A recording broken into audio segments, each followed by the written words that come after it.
So let's talk about medical debt now, guys. Really troubling data that's out this morning on medical debt across the United States. And this is the United States of America.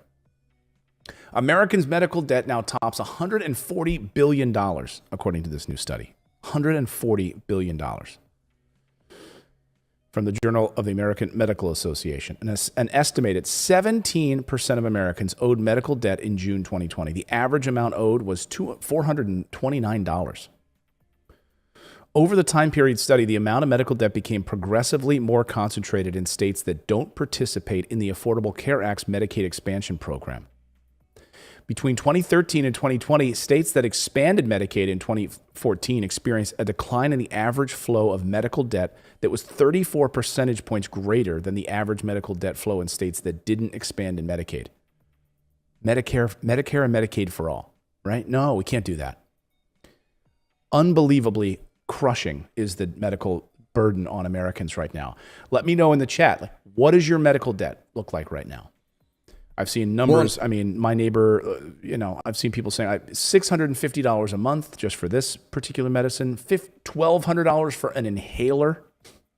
That's when I actually was all like more on the side of, the socialism bad, until I thought about like, there's people that are dealing with things that are like not their fault. Like people get cancer, they do everything right. They eat right. They exercise they participate in society, and yet they're handed this cancer, and that's just not fair that person has to deal with all these medical bills. So that's when I was like, you know what? This isn't right.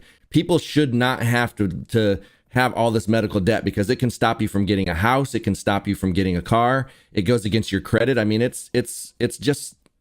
we should not have that in this country. And that was when I kind of changed my way of thinking. Yeah, I mean, I've come around. I mean, you know me, I'm a proud progressive. So I'm absolutely in favor of healthcare for all. We should have Medicare for all. We should not have citizens in the United States, the richest country in the world, quote unquote, the most powerful country in the world, not able to have its citizens taken care of. I just saw someone in the chat says, Floria says, I have zero medical debt. I live in Sweden. Exactly. The rest of the world can do this correctly. Europe can take care of their people. They don't have massive income inequality. Again, go to Norway, go to Portugal, go to Sweden, go to Finland. Citizens are taken care of. And you don't have huge amounts of wealth distributed at the top and the rest of the people at the bottom swimming under student loan debt and medical debt like this. Unbelievable. What's the process for you, Clayton? Let's say Miles breaks his arm. What's the process there? The process, you take him to the hospital. You take him to the emergency room and it's taken care of. That's and it. When you say taken care of, like, do you get any kind of bill? Like, what's the protocol? Like, what do they do? No. Did they ask you any questions? Like, who's your insurance company? I'm sorry, we're going to have to send you this other place because your insurance isn't going to cover this here. No, everyone has a health number. So you have a health number. Just give me your health number and you're done. That's what happens in Europe. But what if what if it's just something minor like gas pains or something like that? Like you're just a little concerned, but it doesn't matter? Doesn't matter. And by the way, prescription drugs, the same drugs that you pay at a pharmacy in Portugal are not, I mean, you can't even compare the prices to what you pay in the United States. Quadruple, quintuple the costs in other parts of the world for the exact same drugs. The exact same. Yeah, no, there was a tube of this stuff I needed for a rash I had that was like $300 in the US. I went and got it for $30 in Mexico. Unbelievable. I see people saying here, like, I've always had medical bills. Lionesses have always had medical bills. It's unbelievable. I fell and broke a vertebrae. Renter's insurance refused to pay anything. Trevoria says, wow, I'm in the wrong country. Nancy says, Clayton, what was that quote you used from Churchill yesterday? It was perfect. Oh, yeah. Winston Churchill famously said, and I think it was right. I think it was before World War II, that the United States will always do the right thing when they've exhausted all other options. Eventually, we're not usually first to anything. Like, we'll wait on ending slavery. We're like the Apple of the world.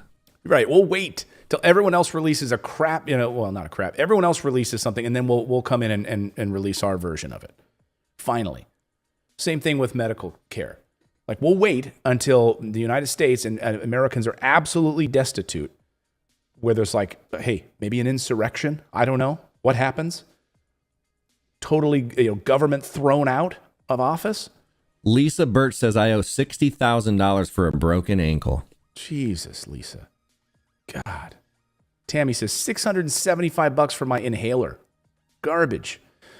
Listen to this. I mean, a report on, just listen to this poor woman. The president managed to defy the experts, but not the economics.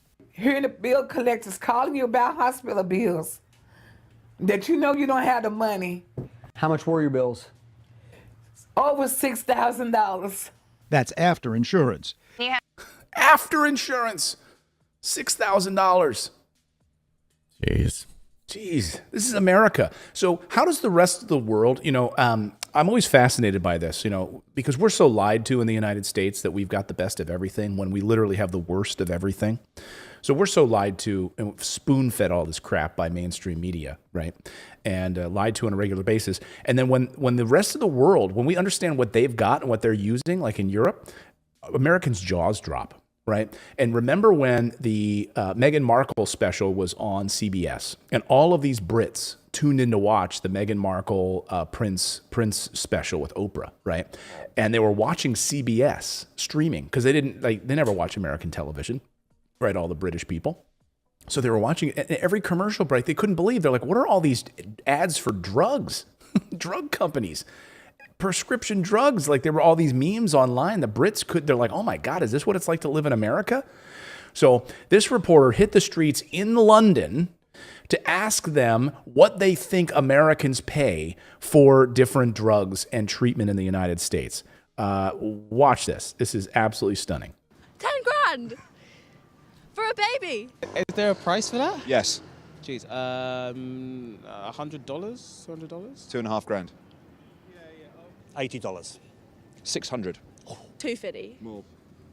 Shut the fridge. More. £300. $600. $600. Yeah. Ambulance call out. How much do you think that costs? Zero payment. Zero payment? Yeah, zero payment. No.